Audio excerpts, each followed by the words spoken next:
Hey guys, Jen here with Serenity Hill Farmstead. A few weeks back, I did a Costco prepping haul for you guys. And I mentioned in there that I was going to start sharing a little more about how we prep. Being homesteaders, it's just kind of something that goes along with the territory. You know, you're preparing for the next season. The things that you put up today is going to carry you through until the next growing season. So that's just kind of part of it. But not all homesteaders also prepare in other ways. We do. With recent events in the last few years, we've felt the need to become more intentional with our prepping and put, I guess, a specific budget in place and do as much as we can every month. Now, sometimes that budget is a little less, sometimes it is a little more. It just depends. And it also depends on what our goals are for the month. We sit down and set new goals every month and decide what we're going to purchase and what the biggest priority would be. And that changes from month to month also. But I feel like that's also something that would be worth sharing here with you guys too. So today I'm going to share something a little different. Today I'm going to share a prepping haul. It has nothing to do with food. It has to do with supplies. Like I said, part of our budget every month, we have a specific part of our budget every month that goes directly towards preps. That is a non-food prep kind of budget. So for this month, this is the month of February for 2022, I'm going to share with you what we purchased. Just about everything here I bought off of Amazon with the exception of a couple things. We bought in one of our local outdoor stores, sportsman's kind of stores. And I will talk about all the prices and how much everything was. And just looking at this stuff now, I don't remember all the prices, but I will put it along the bottom of the screen if I cannot remember it, the name of the price, and talk about the total, what we spent at the end of it. All right, we're doing this in my bedroom here because it's about the only place I could spread out where cats weren't jumping or kids weren't grabbing. So here is what we purchased for this month. And then there was one more big item that we got, and I'll talk about that last. But let's start over here first. Okay, so these are Life Straws, except they're not Life Straw brand. I bought these instead of Life Straws because, well, they were pretty comparable to the Life Straw, but the filter is smaller than Life Straws, and it strains just a little bit more, and still has really good reviews. It says that you still get the same kind of water flow. This is hard to do with one. There we go, but there it is. And they were 6 of them for $50 something. I put the price here. So we've got one for each member of the family. They filter, I think, about 365 gallons, and then the straw is no longer reliable after that, but that's a lot of water. That's like a year's worth of water for a gallon a day. So this would be just for drinking. So these will go, probably put a couple in just with our outdoor kind of survival bags, and then and those are things that we carry with us all the time just because we're outdoors and we do hiking and camping and things so much. These are good things to have on hand for practical use. And then we'll save probably 4 of them for our long-term kind of emergency disaster preps, things like that. Okay, moving up here, I got more Mylar. These are pint, quart, and gallon. And then I already put the other ones away. I got 5-gallon ones also. And those are going to be probably cut down. I wanted bigger than a gallon, but 5-gallon for reliable Mylar, because you want it to be, is it between 5 mil, 7 mil, I think it is, for food storage, for reliable food storage. For the next size up for reliable Mylar was the 5-gallon. So I just got that, and you can cut them down to size and reseal them.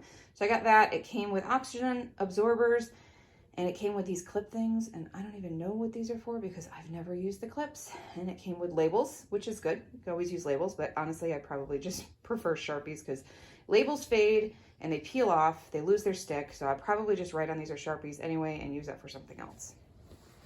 Coming down here, these things are going into what we call our blackout box. Now this is a new thing we're adding. I heard about the concept of a blackout box from Janae over on Prepared Like a Mother on Instagram.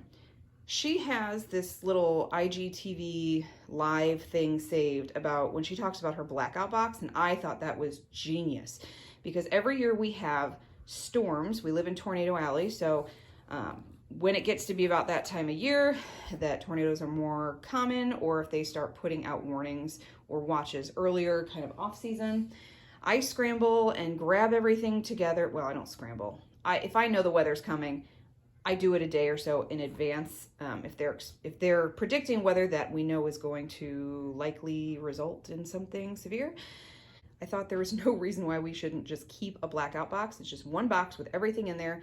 I can just monthly check on it and, you know, recharge their little power banks here. We're gonna add more, and I think my teenager has a couple and my other son has a couple. So everybody's got their own, and then we've got, you know, these bigger ones that we can keep in there. And then these are light sticks, and I know you can get these for like a buck from the Dollar Tree. These are a little more expensive, but they're the thicker ones that last like 12 hours. So we got those, and they were actually cheaper than that. I think these were $3. These were at one of our local outdoorsmen's kind of stores. And these power banks, I will put links for all of these things. I got these off of Amazon. Anything that's off of Amazon will be in a link below. So these, I can't remember, I'll write, you know, all of the information, about them down here, how much they were and how long these are supposed to last. But I got 2 of them. They came in a 2-pack, so I got those. This was a big thing. If you are new here and you don't know this, I was a paramedic for many years in the Chicagoland area before I had kids. And fire preparedness is something kind of close to my heart. We have fire extinguishers in all the bedrooms, in the kitchen. We've got fire extinguishers out on the land, and we don't even live there. You know, especially when you live rurally, you really need to make sure you are prepared to handle fire emergencies. So this is something I've been wanting to add for a while, and I want to make sure that we've got as much fire protection as possible. So what I have here, we got these off of Amazon, and I want to get more of these, but this is what was in the budget this month to do. These are fire blankets, and you pull down, and it opens up, and you've got the fire blanket. Again, with the one-handedness, oh my goodness. Okay, so these are fire suppression blankets, and you keep these wrapped. They can wrap themselves up and go through whatever they need to go through.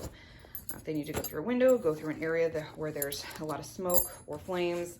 There's also fire-resistant gloves, and these are just kind of the hooks to hang them on the wall. I'm not quite sure how I'm going to keep these in the house. I am going to put them in our house now, and I'm also going to bring them out to the cabin once we move. So those are really important. Again, price here.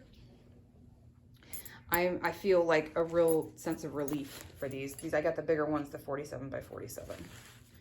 These make my heart happy here. The last thing that we felt like was an important purchase for this month was more personal security items. We're starting to be able to purchase more ammo. This is not a new thing for us. We're not just like, hurry up, go get guns. We live rurally. You guys, if you've been around for any length of time, or you know, if you don't know, if you're just coming by for this video, you're seeing this and want to click on it, we are a hunting family. We're a homesteading family.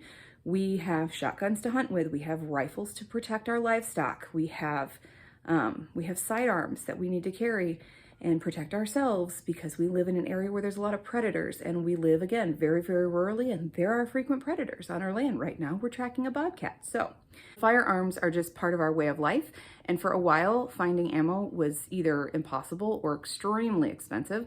Now that things have come down, we are starting to stock back up because we're fully anticipating it going back up or not being available again in the near future. So a while ago, I had gotten rid of my 9mm handgun that I had because it really wasn't serving my purpose as well. I wasn't comfortable with it. I didn't like the way it felt in my hand. And with my autoimmune disease, I have autoimmune arthritis, I have axial spondyloarthritis or ankylosing spondylitis, whatever you want to call it. It also gives me hand and joint problems, and being able to load a magazine clip and load that gun at all, move that gun around, clean it, do anything with it was getting increasingly difficult. And when I fired it, it would hurt a lot. So I wanted something smaller, so I got a little snub-nose 38 Specials, like a Rock Island M209 gun. If you know anything about guns, there you go, there's the information. So I will pick that up Saturday. Illinois has this ridiculously long wait period, which is ridiculous to me because I'm from Florida, where you go, buy your gun, and take it home. So that was our big purchase. Normally, this is not the kind of budget that we have, that we keep to the side. We don't normally have this much due, but you know, it's tax season. So we invested the money where we felt it was necessary to invest the money. So here is the total. I'm going to do 2 separate totals here, okay? So here's the total for what we spent on all the online preps, the physical items that I just showed you. And here was the total for the guns and ammo that we are putting into our investments for February. So I'm planning on sharing my prep hauls with you guys every month. Like I said, some of them will be Amazon hauls, some of them will be, I might have a Dollar Tree haul. They've got some good preps in there, maybe for first aid, things like that. If you did like this video, don't forget to give it a thumbs up and hit the subscribe button so you can stay up to date with all the videos we're putting out, and we'll see you guys in the next video. Bye.